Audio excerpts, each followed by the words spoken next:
तो अब तक आपने जितने भी यूलिप प्लान्स देखे होंगे वो या तो डेथ के केस में सम एश्योर्ड का पैसा देते हैं या फिर मैच्योरिटी के केस में फंड की वैल्यू। लेकिन ये एचडीएफसी का plan one of the best और यूनिक है क्योंकि ये एक ही प्लान आपको 4 से ज़्यादा बेनिफिट देता है। मतलब डेथ के केस में सम एश्योर्ड भी मिलेगा, फंड की वैल्यू भी मिलेगी और अगले 40 साल तक आपका जो मंथली प्रीमियम बनता था वो अब आपकी तरफ से एचडीएफसी लाइफ देगी और साथ ही खर्चे का पैसा भी मिलेगा, यानी कि एक ऐसा अमाउंट जो आपकी फैमिली को मंथली मिले, जो आप फिक्स करते हो अपनी फैमिली की ज़रूरत के हिसाब से, वो भी मिलेगा। और जब पॉलिसी का पीरियड कंप्लीट हो जाएगा, जिसकी किस्तें एचडीएफसी लाइफ ने भरी थी, उसका फंड वैल्यू भी मिलेगा। तो हुआ ना एक ही पॉलिसी में 4 बेनिफिट। अगर ऐसी कोई पॉलिसी आप भी जानते हो तो कमेंट सेक्शन में कमेंट करके मुझे ज़रूर बताना। फिलहाल इस वीडियो को लाइक कर दो क्योंकि हम इसका पूरा रिव्यू करने वाले हैं इस वीडियो में, जिसका कि प्लान नाम है एचडीएफसी लाइफ संपूर्ण निवेश। तो इस वीडियो में हम क्या करने वाले हैं, तो पहला काम तो ये रहेगा कि पॉलिसी की पूरी डिटेल आपको एक्सप्लेन करूंगा। फिर म्यूचुअल फंड के परफॉर्मेंस को चेक करेंगे कि क्या परफॉर्मेंस चल रहा है और इनमें से एक्चुअली हमें कौन सा वाला फंड लेना चाहिए जिससे कि ज़्यादा से ज़्यादा कॉर्पस बन के आए। सबसे पहले प्लान को समझो कि एचडीएफसी 4-in-1 प्लान जो है, यानी कि जिसका नाम है संपूर्ण निवेश प्लस, है ना। इसमें क्या क्या मिल जाता है डेथ के केस में, देखो एक तो सम एश्योर्ड मिलेगा जो तुम डिसाइड करते हो। सपोज करते हैं कि तुमने 10 लाख का डिसाइड किया तो ये पैसा तो इमीडिएटली मिल जाएगा। उसके बाद एक मंथली इनकम और बन जाएगी परिवार के लिए। सपोज करते हैं कि 10,000 रुपये पर मंथ आपने डिसाइड कर लिया कि मेरी फैमिली को मिले। इसके बाद क्या होगा जी, प्लान 40 ईयर्स का लिया था और अभी सम एश्योर्ड डेथ के केस में तुरंत ही मिल गया, फिर ये मंथली इनकम भी बन गई। अब 40 ईयर्स तक क्या होगा, ये जो तुम्हारे रेस्ट प्रीमियम होंगे ना, यानी कि सपोज करते हैं कि तुमने 1 लाख रुपए साल का प्रीमियम डिसाइड किया था कि मैं जमा करूंगा हर महीने 8-9 हज़ार रुपये के आसपास, है ना। तो अब ये प्रीमियम तुम्हारे बिहाफ पे एचडीएफसी लाइफ देगा, है ना। इसके बाद क्या होगा जी, 40 ईयर्स कंप्लीट होंगे, पॉलिसी पीरियड कंप्लीट हो जाएगा तो तुम्हें तुम्हारे फंड की वैल्यू मिल जाएगी। फंड की वैल्यू क्या है, म्यूचुअल फंड की यूनिट्स जो कि तुम्हारे लिए तुम्हारा एचडीएफसी लाइफ हर महीने खरीद रहा था, उसकी वैल्यू, है ना। तो अब अदर प्लान्स जब तक तुमने देखोगे वो कैसे रहे हैं कि भैया एक सम एश्योर्ड मिल जाता था या फिर फंड की वैल्यू मिल जाती है, दोनों में से कोई एक चीज़। अगर मैच्योरिटी हुई यानी कि टाइम से ठीक ठाक जी गए, पॉलिसी प्लान कंप्लीट हो गया तो अपने को फंड की वैल्यू मिल जाती थी। पर अब ये जो प्लान है ना बड़ा ही यूनिक और बढ़िया है ना। आगे बढ़ते हैं फटाफट से, प्लान की डिटेल को मैं तुम्हें थोड़ा सा बता देता हूँ कि यूलिप होते क्या हैं। तो देखो यूलिप जो होता है ना वो बेसिकली एक तरह की एसआईपी ही है, बट इसमें सिर्फ एक इंश्योरेंस और जुड़ जाता है ना। तो ये बन जाता है यूलिप यानी कि यूनिट लिंक इंश्योरेंस प्लान। अब यूलिप में क्या होता है, एक तो आपकी एसआईपी बनती जाती है, हर महीने जो आप पैसे देते हो ना उसको म्यूचुअल फंड्स में लगाया जाता है। म्यूचुअल फंड की किस में लगाया जाता है जी, इसमें उनके पास 16-17 म्यूचुअल फंड के ऑप्शंस होते हैं जिसमें कि तुम्हें डिसाइड करना मैं बताऊँगा कि तुम्हें कौन सा लेना है। उसमें तुम्हारे पैसे हर महीने इन्वेस्ट हो जाते हैं और थोड़े से पैसे लगभग 500 के आसपास या 700 के आसपास तुम्हारे को इंश्योरेंस में चले जाते हैं, जो कि इंश्योरेंस का एक तरह से यूँ कह सकते हो कि टर्म प्लान लिया जाता है तुम्हारे लिए, ठीक है। तो ये कंबाइंड बनता है यूलिप। अब यूलिप को तुम समझ गए हो, फटाफट से इसकी एलिजिबिलिटी क्राइटेरिया डिटेल्स को जल्दी समझ लो, फिर फंड परफॉर्मेंस की बात करेंगे। तो देखो कोई भी पर्सन जो इस प्लान को लेना चाहता है वो 1,000 रुपये मंथली से इसे स्टार्ट कर सकता है, लेकिन जितना प्रीमियम कम होगा उतना ही प्लान के बेनिफिट्स कम होंगे। तो कोशिश करें अपनी कैपेसिटी से ज़्यादा आप अमाउंट का प्लान लें, क्योंकि प्लान का इंश्योरेंस ना आपके पे किए हुए प्रीमियम पे डिपेंड करता है। सपोज करते हैं कि आपने 3,000 रुपीज़ मंथली के का प्रीमियम पे करने वाला प्लान लिया, तो अब आपके साल का ना ये प्लान का कितना पैसा बन गया, 36,000 रुपये की आपकी प्रीमियम बन गई। तो जैसा कि इस प्लान में कहा गया है कि जो सम एश्योर्ड मिलेगा यानी कि जो इंश्योरेंस की वैल्यू मिलेगी वो 7 times of your annualise premium मिलेगी, अगर आप 18 से 49 के बीच में आपकी एज है तो, है ना। और अगर 50 से ऊपर है तो 5 टाइम्स ही मिलेगी, ठीक है। तो आपका जो साल का जो प्रीमियम था वो कितना था, 36,000 रुपये, ठीक है। इसको 7 से आप मल्टीप्लाई कर दो, लगभग 2,52,000 रुपये का तुम्हें इंश्योरेंस यहाँ पर मिल जाएगा,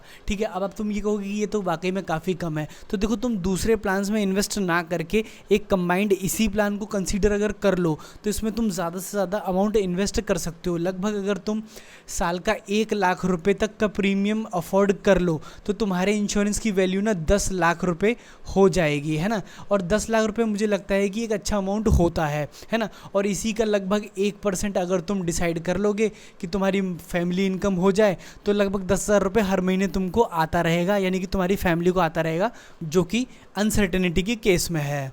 ठीक है, तो ये मैंने प्लान की ना इंश्योरेंस के बारे में तुम्हें एक्सप्लेन कर दिया कि तुम्हें ज़्यादा से ज़्यादा अमाउंट का प्रीमियम पे करके ज़्यादा बड़े अमाउंट का सम एश्योर्ड लेना है।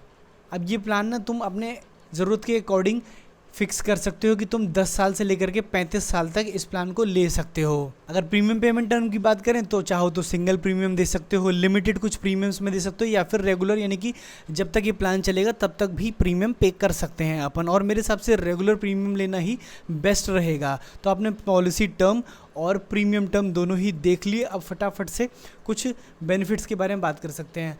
अब देखो, पहला तो मैंने तुम्हें बता दिया कि 4-in-1 प्लान है, यानी कि 4 तरह के बेनिफिट्स तुम इसमें से ले सकते हो। इसके अलावा तुम चाहो ना कि तुम क्लासिक वे में से लेना चाहो, यानी कि कम ऑप्शंस के साथ, यानी कि कम बेनिफिट्स के साथ लेना चाहो तो भी ले सकते हो। उसमें तुम्हारा प्रीमियम थोड़ा सा और कम लगेगा, है ना। तुम चाहो तो हायर ऑफ सम एश्योर्ड और फंड वैल्यू में से एक चुन सकते हो। तुम चाहो तो higher of sum assured, fund value plus accidental death insurance, ये भी ले सकते हो, है ना, सेकंड ऑप्शन में। तो पहला ऑप्शन ये रहा, दूसरा ऑप्शन ये रहा। तीसरा ऑप्शन में तुम चाहो तो सम एश्योर्ड, फंड वैल्यू दोनों ले सकते हो, है ना। थर्ड ऑप्शन में तुम दोनों चीज़ चुन सकते हो। अब इसके बाद चौथा ऑप्शन जो है तुम्हारा वो ये है कि तुम sum assured, waiver of premium, यानी कि तुम्हारे बिहाफ पे कंपनी प्रीमियम पे करे, और फंड की वैल्यू, ये 3 वाला ऑप्शन ले सकते हो। इसमें 3 बेनिफिट हो रहे हैं। इसके बाद जो आपका 5वां ऑप्शन बचता है वो है क्लासिक वेवर प्लस बेनिफिट। इसमें तुम सम एश्योर्ड भी लोगे, फंड की वैल्यू भी मिलेगी लास्ट में, है ना, और वेवर ऑफ प्रीमियम होगा, यानी कि तुम्हारे बिहाफ पर कंपनी पे करेगी तुम्हारे प्रीमियम को। और इसके बाद एक इनकम बेनिफिट, यानी कि 10,000 रुपये मंथली, जो मैंने तुम्हें बताया है, अकॉर्डिंगली जैसा तुम्हारा सम एश्योर है उसके अकॉर्डिंगली तुम्हें मंथली इनकम भी आएगी, है ना। तो यही वो ऑप्शन है जिसमें तुम्हें सारे फीचर्स ऑलमोस्ट अनलॉक हो जाते हैं HDFC प्लान के, है ना। अब क्योंकि ये प्लान सबसे ज़्यादा बेनिफिट देता है तो थोड़े से इसके चार्जेस भी एक्स्ट्रा होंगे, बट जब तुम सिक्योरिटी के मामले में देखोगे तो ये तुम्हें one of the best plan लगेगा। अब इस प्लान में एंट्री एज की अगर बात करें तो 0 ईयर से भी ये प्लान शुरू हो सकता है। मतलब एक बच्चा जो 30 डेज़ का है उसके लिए भी उसके पेरेंट्स इस प्लान को ले सकते हैं, है ना। लेकिन ये प्लान जो कंप्लीट होगा वो 18 साल की एज में ही जाके कंप्लीट हो पाएगा। अगर मैक्सिमम एज की बात करें तो वो आपको यहाँ पर दिख पा रही होगी कि कौन से प्लान में कितनी एज पर एंट्री की जा सकती है। मतलब 49-50 के आसपास एंट्री कर सकते हैं। तो अब बात आती है कि कौन से फंड में पैसा इन्वेस्ट किया जाना चाहिए। तो देखो, 3 तरह के बेसिकली आपको यहाँ फंड देखने को मिलेंगे। पहला है बॉन्ड फंड, जिसमें कि बेसिकली सिक्योरिटी के साथ पैसा बनता है, लेकिन पैसा ना परसेंटेज में काफ़ी कम बनता है। दूसरा है हाइब्रिड, जिसमें इक्विटी और बॉन्ड दोनों को मिक्स किया जाता है, मतलब यानी इक्विटी और डेब्ट का मिश्रण रहता है।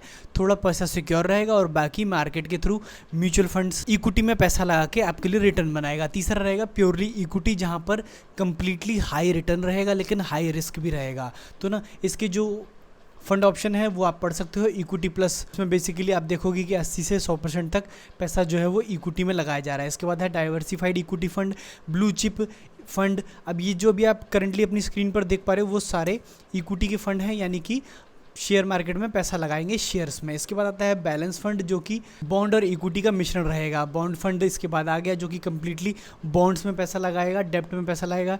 डाइवर्सिफाइड फंड है, ये पैसे को एलोकेट करेगा मल्टीपल प्लेसेस पर। बहुत लंबी डिटेल्स है, मैं आपको इस वीडियो में एक्सप्लेन नहीं कर सकता, है ना। तो अब देखो, आपने बहुत सारे फंड्स देख लिया। अब फटाफट से ना हम लाइव चलते हैं और ना उस फंड को चूज़ करेंगे जिसमें कि सबसे ज़्यादा पैसा बने। तो इस समय सबसे ज़्यादा रिटर्न जो बनता है वो दिख रहा होगा आपको, वो डिस्कवरी फंड में दिख रहा है। लगभग 34% का इसने आसपास रिटर्न दिया है। इसके बाद है इक्विटी एडवांटेज, जिसने 24% का रिटर्न दिया है ना।